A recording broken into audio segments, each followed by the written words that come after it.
দুইটা প্রশ্ন আসছে, দেখি আমি উত্তর দিতে পারি কিনা।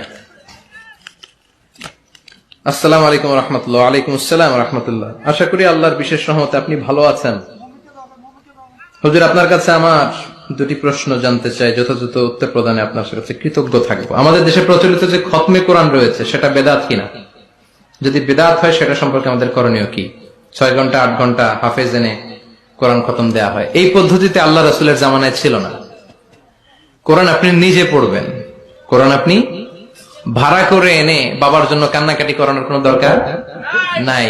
আপনি নিজে সূরাতুল ফাতিহা, সূরাতুল ইখলাস পড়ে আব্বার জন্য দোয়া করলে আপনার আব্বার কবরটারে জান্নাত বানায় দিবে কে? ওমি আপনার বাবার জন্য আপনি যত কাঁদবেন, আমার কি তত কান্না আসবে? আপনি আমার যতই বলেন হুজুর আমার আব্বার জন্য একটু দোয়া করেন, একটু, আমি যতই দোয়া করি আপনার আব্বার জন্য কি আমি কাঁদবো? কথা বলেন, আমার আব্বার জন্য আমার কান্না আসবে, ঠিক কিনা? এজন্য সূরাতুল ফাতিহা পড়ে দোয়া করবেন, সূরাতুল ফাতিহা পড়ে আব্বার জন্য দোয়া করবেন। আচ্ছা, আপনারা একটু উত্তর দেন তো, বিষ্ণু ঈসা ইসলাম খাদিজাতুল কুবরাকে ভালো কি বেশি বাসতো না কম বাসতো? খাদিজাতুল কুবরার ইন্তেকালের পরে সাহাবাদেরকে নিয়ে কোরআন খতম হয়েছে? হয় নাই।